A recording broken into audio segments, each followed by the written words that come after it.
بسم اللہ الرحمن الرحیم۔ ایک اللہ والا فرماتے ہیں کہ میں شہر کے کسی محلے میں جا رہا تھا۔ میں نے دیکھا کہ ماں اپنے بچے کو مار رہی ہے اور تھپڑ لگا رہی ہے اور کہہ رہی ہے کہ تو نے بڑا ذلیل کیا، بڑا پریشان کیا، تو کوئی بات نہیں مانتا ہے اور نافرمان ہے، نکل جا میرے گھر سے۔ وہ بچہ رو رہا تھا، دھکے کھا رہا تھا۔ جب گھر سے باہر نکلا ماں نے کنڈی لگا لی۔ فرماتے ہیں یہ اللہ والے، میں کھڑا ہو گیا کہ ذرا منظر تو دیکھوں۔ بچہ روتے روتے ایک طرف کو چل پڑا، ذرا آگے چلا گیا، رک کر پھر واپس آ گیا۔ میں نے پوچھا بچے تم واپس کیوں آ گئے؟ کہنے لگا کہ کہیں اور چلا جاؤں۔ پھر خیال آیا کہ مجھے دنیا کی ہر چیز مل سکتی ہے پر مجھے ماں کی محبت نہیں مل سکتی، اس لیے واپس آ گیا ہوں۔ محبت ملے گی اس در سے ملے گی، کہتے ہیں۔ بچے بات کر کے وہیں بیٹھ گیا، میں بھی وہیں بیٹھ گیا۔ بچے کو نیند آ گئی، اس نے اسی دہلیز پر سر رکھ کر سو گیا۔ کچھ دیر گزری، ماں نے دروازہ کھولا، بیٹے کو دیکھا دہلیز پر سر رکھ کے سو رہا ہے۔ ماں نے اٹھایا، کیوں دہلیز پر سر رکھ کے سو رہے ہو؟ بولا امی مجھے دنیا میں کبھی ماں نہیں مل سکتی، میں اس دہلیز کو چھوڑ کر کیسے جاؤں؟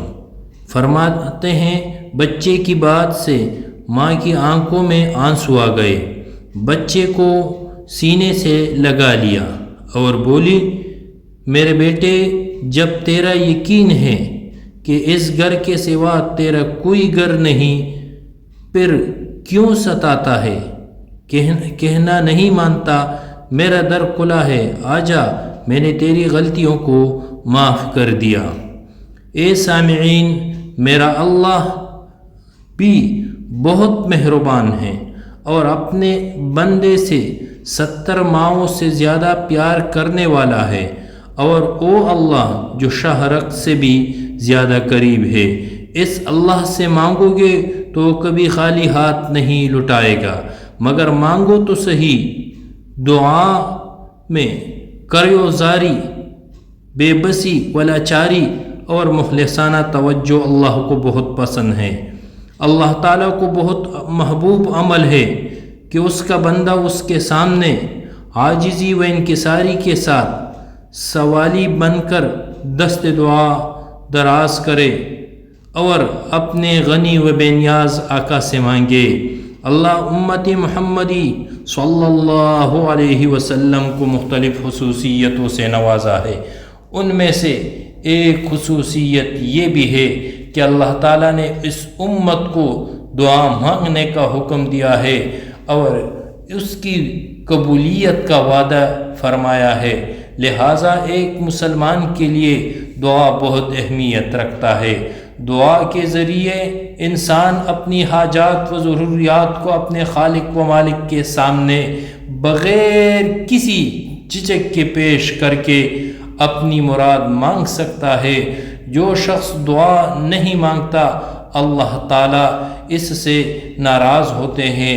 جب گنہگار بندہ اپنے رب کے دروازے پر اسی طرح آتا ہے، رب کریم میری خطاؤں کو معاف کر دے، میرے گناہوں کو معاف کر دے، میرے گناہوں کو معاف کر دے، اے بے کسوں کے دستگیر، اے ٹوٹے دلوں کو تسلی دینے والا اللہ، اے پریشانیوں میں سکون بخشنے والا اللہ، اے بے سہارا لوگوں کو سہارا بننے والا اللہ، اے گناہوں کو اپنے رحمت کے پردوں میں چھپانے والے اللہ، تو مجھ پر رحم فرما، مجھے در در دھکے کھانے سے بچا لے، اللہ اپنی ناراضگی سے بچا لے۔ پروردگار آئندہ نیکوکاروں کی زندگی عطا فرما۔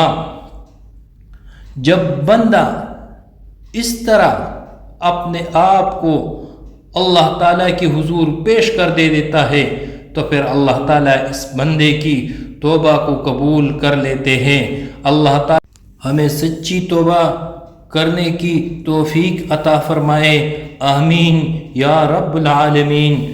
اس واقعے میں ہمیں اس بچے سے سیکھنا چاہیے کہ ہمیں جو بھی چیز مانگنا ہو اللہ سے گڑ گڑا کر مانگ لے، اللہ پھر دے گا، اور اللہ دینے والا ہے۔ اور یہ امت محمدی صلی اللہ علیہ وسلم کی خصوصیت ہی ہے جو باقی امتوں کو نہیں ملا۔